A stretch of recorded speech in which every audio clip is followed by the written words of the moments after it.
ደህና ስለመሆን ነው ጥቂት ማካፈላችሁ። ደህና ስለመሆን ከሰይጣን ቀጥሎ ጠላታችሁ ስትረስ ነው።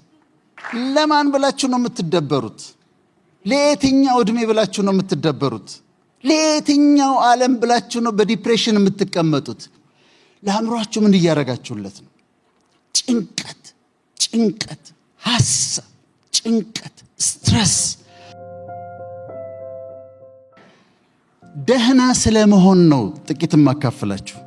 ደህና ስለመሆን ዳይሜንሽንስ ኦፍ ዌልነስ ይባላል። የተለያዩ ዳይሜንሽንስ ኦፍ ዌልነስ አሉና ደህና ነህ ወይ ስንባልና ደህና ነኝ ስንል ምን ማለታችን ነው? ደህና ነሽ ወይ ሲባል ሲጠየቅና ደህና ነኝ ብለሽ ስትመልሺ ምን ማለት ነው? እነዚህ ዳይሜንሽንስ አሉትና እነሱን አንስቼ ደጋግሜ ደህና ናችሁ ወይ እላችኋለሁ። ከዛ ጨርሳለሁ። የመጀመሪያው ዳይሜንሽን ኦፍ ዌልነስ የሚባል ነው ፊዚካል ዌልነስ ነው፣ ወይም አካላዊ ደህንነታችን ነው። አካላዊ ደህንነታችን ፊዚካል ዌልነስ የሚባለው አሁን ይሄ ሰውነት አለኝ፣ በዚሁ ሰውነት ነው የምኖረው። ይሄው ሰውነት ነው የሚያረጀው፣ ይሄው ሰውነት ነው የሚሞተው፣ ይሄው ሰውነት ነው በኋላ እንትኑ ሳጥን ውስጥ ገብቶ የሚቀበረው። ይሄው ሰውነት የእናንተም እንደዛው ነው። ለዚህ ሰውነታችሁ ምን እያደረጋችሁለት ነው? ምን ያህል እየተንከባከባችሁት ነው? አይለወጥም። ሌላ አዲስ ሥጋ አይሰጠንም እግዚአብሔር። ይሄው ነው በቃ የሚያረጀው፣ ይሄው ነው የሚሞተው። እና የፊዚካል ዌልነሳችሁ ምን እያደረጋችሁ? ይሄ በኋላ እንዳያስቸግረን። አሁን እድሜያችሁ ገና ስለሆነ ብዙዎቻችሁ ምንም ላይሰማችሁ ይችላል። ካልተንከባከባችሁት ግን ፊዚካሊ ሰውነታችሁን ካልተንከባከባችሁት ዓመታቶች በተቆጠሩ ቁጥር አጥንታችን እየሳሳ ህመም እየመጣ ብዙ ችግር ውስጥ እንገባለን። ፊዚካል ዌልነስ ይባላል። ምንድነው የምትበሉት? ዋሽንግተን ዲሲ አካባቢ አንድ ወዳጅ ያለና ቁርስ ጥሬ ስጋ ይበላል። ቁርስ ለአእምሮ ጥሬ ስጋ ማብላት አንድ ነገር ነው። በሳምንት 4 ጊዜ 5 ጊዜ ጥሬ ስጋ መብላት ግን ትራይግሊሰራይዱ፣ ኮሌስትሮሉ፣ በኋላ የልብ ኮሮነሪ አርተሪ ዲዚዝ የሚባላል ልብን የሚዘጋ። ምንድነው እየበላችሁ ያላችሁት? ቻሌንጅ ላደርጋችሁ ነው ዛሬ። አመጋገባችሁ እንዴት ነው? ቫይታሚን ትወስዳላችሁ ወይ? እኔ ቫይታሚን ወስዳለሁ። ቫይታሚን ኤ፣ ቫይታሚን ቢ1፣ ቫይታሚን ቢ2፣ ቫይታሚን ቢ6፣ ቫይታሚን ቢ12፣ ቫይታሚን ሲ፣ ቫይታሚን ዲ፣ ቫይታሚን ኢ፣ አይረን፣ ፎሌት፣ ዚንክ፣ ማግኒዚየም፣ ማንገኔዝ ያለበት አንድ ታብሌት በቀን ወስዳለሁ። ለምንድን ነው የምወስደው? ከሚነራል ነው የተሰራሁት። ሰውነቴ ይፈልጋል። ቫይታሚን ለሜታቦሊዝም ያስፈልጋል። አንድ ጊዜ ወዳጆቼን ጠየቋቸውና በጣም ሀብታሞች ናቸው። ቫይታሚን ትወስዳላችሁ ወይ አልኳቸው። ለምንድን ነው የምወስደው? እኔ እኮ ጤነኛ ነኝ አሉ። ሳፕሊመንት አንወስድም፣ ሚነራል አንወስድም፣ ቫይታሚን አንወስድም፣ ዳይታችንን አናስተካክልም፣ ወይታችንን ለቁመታችን አናስተካክልም። ስለዚህ ግን ማድረግ ያለብን ምንድን ነው? ፊዚካል ዌልነስ መጠበቅ አለባቸው። ዛሬ አሳይመንት ሰጥቼ ነው የሚሄደው። አሳይመንት ሰጥቼ የሚቀጥለው ዓመት ስንመጣ ፊዚካሊ ፊት መሆን አለባቸው። አሁን እኔ እድሜና የምመስለው አንድ አይደለም ማለት ከእድሜ በጣም ነው ማንሰው የምመስለው። ለምን? ሌላ አካል ስለማይሰጠኝ በጣም በጥንቃቄ እንከባከበዋለሁ። እናንተም እንደዚህ እንድታረጉ ነው። ፊዚካሊ በአካላዊ ደህንነታችሁ እንደምናችሁ? እግዚአብሔር ይመስገን ደህና ሆኖልኝ ጥሩ ነው በጣም።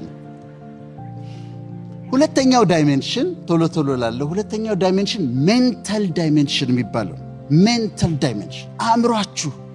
ለአእምሯችሁ ምን እያደረጋችሁለት ነው? ጭንቀት፣ ጭንቀት፣ ሐሳብ፣ ጭንቀት፣ ስትረስ፣ ስለ ልጆች መጨነቅ፣ ስለ ኑሮ መጨነቅ፣ አገር ቤት ስላሉ ወገኖች መጨነቅ፣ ስለ ዘመድ መጨነቅ። ከሰይጣን ቀጥሎ ጠላታችሁ ስትረስ ነው። እንደ ስትረስ ጠላት የላችሁ። የሚገርመው ደግሞ 99% of the things that you worry about, they will never happen. ልጄን፣ እናቴን፣ ቤተሰቤን፣ እስራኤል እንደዚህ ሆኖ ማሰብ፣ መጨነቅ፣ ስትረስ ኮርቲሶል የሚባል ሆርሞንን ይጨምራል። ኮርቲሶል የሚባል ሆርሞን ሲጨምር ኮርቲሶሉ ሃይፐርቴንሽን፣ ዲያቤቲስ ሜሊተስ፣ ኮሮነሪ አርተሪ፣ የልብ በሽታ፣ የደም ብዛት፣ የስኳር ኢቭን የተለያዩ በሽታዎችን ያመጣል። ጠላታችን ነው ጭንቀት። you have to get rid of it። ሲመጣ እኔ ጋርም ይመጣል እኮ ዞር በልልኝ ነው የምለው። በቃ ዞር በልልኝ። ልጅ እንደዚህ ብትወድ፣ ልጆች እንዲህ ቢሆንስ፣ ስትረስ እንደዚህ ቢሆንስ፣ ኑሮ እንደዚህ ቢሆንስ፣ ያኛው እንደዚህ ቢሆንስ። ስትረስ ነው እና ግን ጠላት ነው። ለሜንታል ዌልነሳችሁ ሜዲቴሽን፣ ሰላም፣ ጥሩ ነገር መስማት፣ ጥሩ ነገር ማንበብ፣ ሜንታል ዌልነሳችሁን መጠበቅ አለባችሁ። ይሄንን አእምሮ ብትከፍቱት፣ አጥንቴን ብትከፍቱት የምታገኙት ነገር ብሬን ነው የሚባለው አይደል? ነጩ ግሬ የሆነው ኮሪጌትድ የሆነ በቢሊየን የሚቆጠሩ የነርቭ ሴሎች አሉት። በትሪሊየን የሚቆጠሩ ኮኔክሽኖች አሉት። ሴሬብረም፣ ሴሬቤለም፣ ሜዱላ፣ ፖንስ የተባሉት። ማይንድ ግን ይለያል። ይሄኛው 3 ፓውንድ ነው የኔ ጭንቅላት ውስጥ ያለው ብሬን። ማይንድ ግን ክብደት የለውም፣ መልክ የለውም፣ የቱ ጋር እንዳለ አታውቁም፣ ግን ይረበሻል። ሲመጣና ሲጫናችሁ ስትረስ፣ ጭንቀት ሲበዛባችሁ ቴል ዩርሰልፍ አላስተናግድህም ማለት አለባችሁ። አላስተናግድህም፣ እኔ ጋር ይመጣ አላስተናግድህም፣ አልቀበልህም። ለምን? ሜንታል ዌልነሳችሁ መጠበቅ አለባችሁ። ሶስተኛው ዳይሜንሽን ኢሞሽናል ዌልነስ ይባላል። ኢሞሽናል ዌልነስ ደግሞ ይሄ ንዴታችን፣ ቁጣችን፣ መነጫነጫችን፣ ብስጭታችን እሱ ነው ኢሞሽናል ዌልነስ። ዲፕሬሽን ይመጣል። እኔ ጋር ዲፕሬሽን ሳላስበው ይመጣና እላዬ ላይ ተከምሮ አገኘዋለሁ። ምን ሆኛለሁ? ምንም። ምን የተፈጠረ ነገር አለ? ምንም። መጥቶ ግን ይከመራል እላዬ ላይ። እኔ ልንገራችሁ፣ በጣም ደስተኛ ሰው ነኝ። አሁን ግን ደስተኛ የሆንኩት በውሳኔ ነው። እዚህ ዓለም ላይ ፈጣሪ ፐርፌክት ነው። ይሄ የተፈጠረው ነገር ግን ፐርፌክት አይደለም። ይሄኛውን ሳስተካክለው ይሄን ሳስተካክለው ያኛው ይበላሻል። ያኛውን ሳስተካክለው ያኛው ይበላሻል። ያኛውን ሳስተካክለው ያኛው ይበላሻል። ያኛውን ሳስተካክለው አይሞላም። ከዛ አንድ ቀን ቆምኩና ራሴን ዶክተር ብዬ ጠርቼ ነው ከዛሬ ጀምሮ ዶክተር ወዳጄነ መሐረነ ደስተኛ ሰው ነው ብዬ ወሰንኩ። ለማን ብላችሁ ነው የምትደበሩት? ለየትኛው ዕድሜ ብላችሁ ነው የምትደበሩት? ለየትኛው ዓለም ብላችሁ ነው በዲፕሬሽን የምትቀመጡት? ቢ ሃፒ ኢንጆይ ዩር ላይፍ። ዲፕሬሽንን አታስተናግዱ። ዲፕሬሽንን ብቻ አይደለም፣ ምሬትን፣ ብስጭትን፣ ንዴትን፣ ቢተርነስ፣ መራራነት፣ ግራጅስ፣ ቂም መያዝን አያስፈልግም። ከእናንተ ከህይወታችሁ አስወግዱት። መራራነት ሲመጣ አስወግዱት። ንዴት ሲመጣ አስወግዱት። ብስጭት ሲመጣ አስወግዱት። ኢሞሽናሊ ዌል መሆን አለባችሁ፣ ጥሩ ጤነኛ ኑሮ እንድትኖሩ።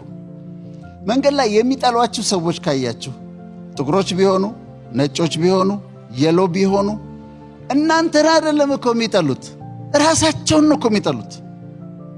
ሰልፍ ሄትሬድ ስላላቸው ነው ለእናንተ ጥላቻ የሚያሳዩአችሁ። ሁ ኬርስ? እሱ ሰላም አለኝ አላለኝ ብላችሁ በብስጭት በዲፕሬሽን በምናምን በምሬት የምትኖሩት አራግፉትና፣ ከላያችሁ ላይ አራግፉትና አስወግዱትና በደስታ ኑሩ። ህይወታችሁን ኢንጆይ አድርጉት። ህይወታችሁን። ይሄ ኢሞሽናል ዌልነስ። የሚቀጥለው አራተኛው ኢንተሌክቹዋል ዌልነስ ይባላል። ኢንተሌክቹዋል ዌልነስ ደግሞ በየቀኑ ኤቭሪ ሲንግል ዴይ በእውቀት ማደጋቸውን እርግጠኛ ሆኑ። ትንሽ ነገር አንብቡ፣ ዶክመንተሪ ነገር እዩ፣ በእውቀት ደጉ፣ ጨምሩ፣ ትንሽ እውቀት ጨምሩ፣ ትንሽ እውቀት ጨምሩ፣ ትንሽ እውቀት ጨምሩ እና ኢንተሌክቹዋል ዌልነስ ትንሽ ትንሽ። እኔ ብዙ ጊዜ አነሳዋለሁ። በኢትዮጵያ ውስጥ በጣም ምሁራን ከነበሩ ሰዎች አንዱ ጳውሎስ ኞኞ ነው። ጳውሎስ ኞኞ ስኮላር ነው የሚባለው። የተማረው ግን እስከ 4ኛ ክፍል ነው። 4ኛ ክፍል ተማሪ ነው፣ እዛ ነው ያቆመው። እና አንድ ጊዜ ሲጠየቅ እንዴት ይህንን ሁሉ ዕውቀት ሰበሰብክ ተባለ። እኔ አለ ሁል ጊዜ ልተኛ ስል መጽሐፍ ይዤ ነው የምተኛው አለ። እኔ 6ኛ ክፍል ነበርኩ። ይሄንን ቃለ መጠይቅ ስተኛ መጽሐፍ ይዤ ተኛለሁ። ጥያቄ መጠየቅ ሲኖርብኝ የማላውቀው ነገር ሲኖር እጠይቃለሁኛል፣ አላፍርም። አውሮፕላን ውስጥ ገብቼ ምግቡ እንዴት እንደሚበላ ካላወቅሁ ሆስተሷን ጠራትና እንዴት ነው የሚበላው እላታለሁ። ሬስቶራንት ገብቼ ምግቡ ካልገባኝ፣ እዚህ ጋር ያለው ምግቡ ካልገባኝ፣ ሜኑ ካልገባኝ ጠርቼ ምንድነው እላታለሁ። ኢንቴንሽናሊ ኤቭሪ ሲንግል ዴይ በማንበብ ዶክመንተሪ በማየት ሰዎችን በማዳመጥ በእውቀት ደጉ። ይሄ ኢንተሌክቹዋል ዌልነስ ይባላል። 5ኛው ሶሻል ዌልነስ ነው፣ ማህበረሰባዊ ደህንነት ነው። ከቤተሰቦቻችሁ ጋር እንዴት ናችሁ? ከእህት ወንድሞቻችሁ ጋር እንዴት ናችሁ? ከዘመዶቻችሁ ጋር እንዴት ናችሁ? እኔ እህቶች አሉኝ። ከእህቶቼ ጋር ያለ መጣላት ፖሊሲ አለኝ። አልጣላቸውም በፍጹም። ምን እላቸዋለሁ መሰላችሁ? አሁን አንቺ ከኔ ጋር መጣላት ትፈልጊያለሽ? ብትታመሚ እኮ ጓደኞች የተወሰነ ጊዜ ያስታምሙሻል። ከዛ ወንድሟ የት ነው ብለው አምጥተው እኔ ጋር ነው የሚጥሉሽ። እኔንም እንደዛው። እኔም ብታመም ጓደኞች የተወሰነ ጊዜ ያስታምሙኛል። ከዛ እህቶቹ የት ነው ያለው ተብሎ አንቺ ጋር ነው አምጥተው የሚጥሉኝ። አንጣላ። ከእህት ወንድሞቻችሁ ጋር ደህና ናችሁ? እግዚአብሔር ይመስገን። ሁሌ ሰላም አድርጉ። በፍጹም ያለመጣላት ፖሊሲን እንድትከተሉ ነው እመክራችሁ። ሶሻል ሌላ ጓደኞች፣ ጥሩ ጓደኞች። ሪሰርች ምንድነው የሚያሳየው? ጥሩ ጓደኞች ያላቸው፣ አንድ ጥሩ ጓደኛ ያላቸው ሰዎች፣ 2 ጥሩ ጓደኛ ያላቸው ሰዎች የአእምሮ ጤንነታቸው ከፍተኛ ነው ይባላል። ስለዚህ ቤተሰባችሁ ጋር ሰላም አድርጉ። እናንተ ትልቅ ቢዲ አደልት ኢን ዘ ሃውስ። ወንድሞቻችሁ እህቶቻችሁ ሊጣላችሁ ሲፈልጉ ቢዲ አደልት ኢን ዘ ሃውስ። እናንተ ግድ የለም ምናምን ብላችሁ እናንተ ሰላም አድርጉ። እናንተ ተሸነፉ እና ከእህት ወንድሞቻችሁ ከጓደኞቻችሁ ጋር ሰላም አድርጉ። ይሄ ሶሻል ዳይሜንሽን ኦፍ ዌልነስ ይባላል። 6ኛው ጨርሳለሁ ቶሎ ብዬ፣ ኦኪፔሽናል ዌልነስ ይባላል። ስራችሁ እንዴት ነው? ደህና ናችሁ? እግዚአብሔር ይመስገን። ምንድን ነው የምትሰሩት? እውነቱን ነጋገር ከተባለ የሚያኖረን እግዚአብሔር ነው። ግን ምንም ነገር ስሩ፣ ሰርቪስ እስከሰጣችሁ ድረስ ውደዱት። አንድ ጊዜ መጀመሪያ አሜሪካ እንደመጣሁኝ ሰሞን በታክሲ ነበርና በታክሲ ሲሄድ ኤርፖርት ሲሄድ ነጭ ነበረ ሰውየው። ከዛ አወራዋለሁ። ፕሮፌሽን የተማረው ምናምን ስጠይቀ ኢንጂነር ነኝ አለ። ኢንጂነር ሆነ እንዴት ታክሲ ትነዳለህ አልኩት። በጣም አስታውሳለሁ። እንደዚህ ብሎ ነው ያለኝ። ወደ ኋላ ዞሮ አየኝ። what do you mean አለኝ። what do you mean? ኢንጂነር ነኝ። አዎ በኢንጂነሪንግ እሰራለሁ፣ ግን ደግሞ ሞርጌጅ አለብኝ። በትርፍ ስራዬ ታክሲ እነዳለሁ አለኝ። ነገሩ ለካ እንደዚህ ነው አልኩኝ። ሌላ ቦታ ኤርፖርት ሄድኩና አንድ ኢትዮጵያዊ እንዲህ ትልቅ ወንበር ላይ ተቀምጠው ሰዎች በጨርቅ እንደዚህ ጫማ ይጠርጋል። ከዛ አየሁት። እንዴት ነው ስራ አልኩት። ይሄ እኮ አይገኝም አለኝ። አታገኘውም እኮ ያለ 100 ብር ቲፕ ይሰጡሃል እኮ አለኝ። የማይገኝ ስራ። የጤና እርዳታ ውስጥ ነው የምትሰሩት? ሆም ኬር ትሰራላችሁ? ሳይከፈላችሁ እንኳን ብትሰሩ መስራት አለባችሁ። እንኳን ተከፍሏችሁ አይደለም፣ ባይከፍሏችሁ እንኳን የታመሙ ሰዎችን መንከባከብ፣ የተጎዱ ሰዎችን መንከባከብ ጥቅም ነው። ወደ ሥራ ስትሄዱ እየጠላችሁት አትሄዱ። ምንም ይሁን የምትሰሩት እየጠላችሁት አትሄዱ። ሐኪሙም ሆነ ሁላችንም ሰርቪስ ነው የምንሰጠው። ሰርቪስ ስትሰጡ ደስ እያላችሁ አድርጉት። 7ኛው ፋይናንሻል ዌልነስ ነው። ፋይናንሻል ዌልነስ አሁን ዲያስፖራ ስለሆነ እናንተን ቻሌንጅ የማደርገው ትሰራላችሁ፣ ገንዘብ ታገኛላችሁ። ከዛስ you spend it። ለሰርግ የግድ አዲስ ጫማ፣ የግድ አዲስ ቦርሳ፣ save it። ገንዘባችሁን ለፍታችሁ don't spend it። ኑና ኢትዮጵያ አፓርትመንት ግዙ፣ ኑና ኢትዮጵያ ቤት ግዙ፣ ቢዝነስ ክፈቱ። ገንዘባችሁን ዋይዝሊ ሴቭ አድርጉትና ይሄ ፋይናንሻል ዌልነስ ይባላል። እና በጣም በጥንቃቄ እንድትኖሩ ደግሞ ደህና ናችሁ? ፋይናንሻሊ ደህና ናችሁ? እግዚአብሔር ይመስገን። ልጨርስ ነው አሁን። 8ኛው ኢንቫይሮንመንታል ዌልነስ ይባላል። ኢንቫይሮንመንታል ዌልነስ ማለት የምንኖርበትን አካባቢ ማሳመር ማለት ነው። ለምሳሌ ቤታችሁ ብመጣ ምን አይነት ቤት ነው? አንድ ስቱዲዮ ሊሆን ይችላል፣ ግን ያቺ ስቱዲዮ ማማር አለባት። ቀለሞች አመራረጣችሁ፣ የቀለም ሳይኮሎጂ አለ። አንድ ጊዜ ሳውዝ አፍሪካ ሄድኩና ሆቴሉ እንትን ላይ ሳይ ዛጋ የሎ አለ፣ ሬድ አለ፣ ብሉ አለ፣ ግሪን አለ፣ ብራውን አለ፣ ፐርፕል አለ፣ ማአት አይነት ቀለሞች አሉ። ከዛ ለምንድን ነው እንዲያረኳችሁት አልኳቸው። አይ በቃ ያምራል አሉ። ግን ሳይኮሎጂ አለው። የሎ ኢዝ ፎር ጆይ፣ ቢጫ ስትመለከቱ የሚሰማችሁ ደስታ ነው። ግሪን ስታዩ የሚሰማችሁ ማይንዳችሁ የሚያስበው ሪጁቪኔት ማድረግ ነው፣ ራሱን ማደስ ነው ግሪን።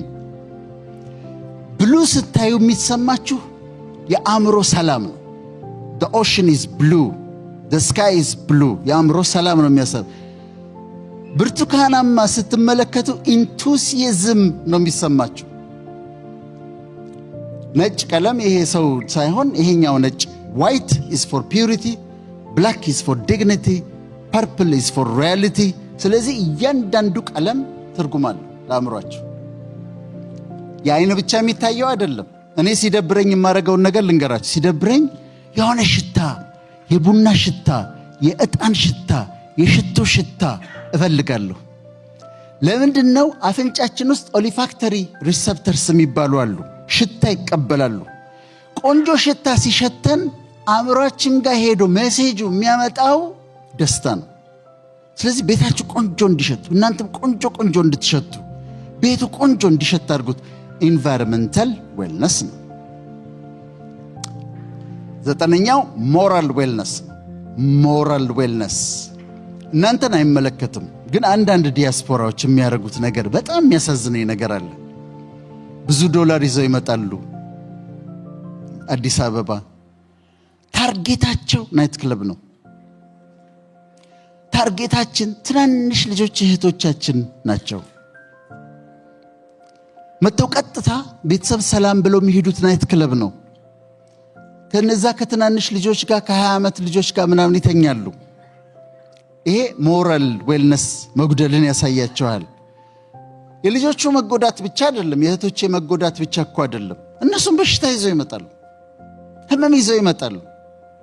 ሴክሹዋሊ ትራንስሚትድ ዲዚዝስ አሉ። በዚህ ላይ ዲሞኒክ ፓወር ያላቸው ሴቶች አሉ። ዲመኑ አታክ ነው የሚያደርጋቸው። መጽሐፍ ቅዱስ ይላል ጉበትህን እስኪሰነጥቀው ድረስ ይላል። አታክ ይደረጋሉ፣ መተው ይታመማሉ፣ ይወድቃሉ። የተለያየ በሽታ ቻንክሮይድ፣ ጎኖሪያ፣ ሲፊሊስ፣ ካንዲዲያሲስ ይዘው ይመጣሉ። የሞራል ስታንዳርድ ካላችሁ ግን አታረጉም። እንደዚህ እዚህ ሚስት አለች አበለብል ቢሆንም አታረጉትም። ይሄ ሞራል ዌልነስ ይባላል። ሞራል ስታንዳርድ ይባላል። ይሄ ሞራል ዌልነስ፣ ይሄም ደግሞ በጣም ያስፈልገናል። የመጨረሻውና 10ኛው ስፒሪቹዋል ዌልነስ ነው። ዳይሜንሽኖቹን ያሳየኋችሁ። የመጨረሻው ስፒሪቹዋል ዌልነስ። ሁሉ ነገር ኖሯችሁ መንፈሳዊ ህይወት ላይ ከደከማችሁ ደግሞ እሱ ደግሞ አይሆንም። በየሃይማኖታችሁ መጸለይ፣ ማመስገን። 4 አይነት ጸሎት አለ። አንደኛው ሪፔንተንስ ነው፣ ንስሐ መግባት ነው። 2ኛው ታንክስ ጊቪንግ ነው፣ ማመስገን ነው። 3ኛው ፔቲሽን ነው፣ እንዲህ አድርግልኝ ብሎ መጠየቅ ነው። 4ኛው ኢንተርሴሽን ነው፣ ምልጃ ነው፣ ስለሌላው መለመን ነው። እነዚህ ጸሎቶች አሉ። መጸለይ፣ ቅዱስ ቃሉን ማንበብ፣ ቅዱሳን መጽሐፍቶችን ማንበብ እና በመንፈሳዊ ህይወት መለምለም፣ ደግሞ ግሬትፉል መሆን። ቅድም ያሳዩ እንደሆን ግራቲቲዩድ ያለው ህይወት መኖር፣ ታንክፉል ሆኖ መኖር። ዛሬ እናንተ መጣችሁ አይደል? እዚህ ብድግ ብላችሁ መጣችሁ፣ እዚህ አምሮባችሁ ተቀምጣችኋል። ስትሮክ መጥቶት ተነስቶ ለመሄድ የሚሞክር ቻልኩበት እኮ አሁን መራመድ እየቻልኩ ነው እኮ የሚል እኮ ሰው አለ። እናንተ እዚህ ጋር ዘንጣችሁ ተቀምጡ። ቢ ታንክፉል፣ ከዚህ ስትወጡ መኪናችሁን አስነስታችሁ ወደፈለጋችሁበት ትነዳላችሁ። በጥፋትም ያለ ጥፋትም እስር ቤት ሆነው አንድ ቀን ወጥቼ ንጹሕ አየር ተንፍሼ በእግሬ ሄጄ እያሉ የሚመኙ በጣም ብዙ ሰዎች አሉ። እናንተ ነፃ ናችሁ። ማታ ትገባላችሁ። ብዙዎቻችሁ በጣም አጭር ጸሎት አለች የምትጸልዩት ማታ ከእንቅልፍ በፊት እግዚአብሔር ሆይ ስለበጣም ሰላም ስለዋልክኝ አመሰግናለሁ ስለመሰለኝ ትሉና ራሳችሁን ሲነካ እንቅልፍ ይወስዳችኋል። እማይተኙ በጣም ብዙ ሰዎች አሉ።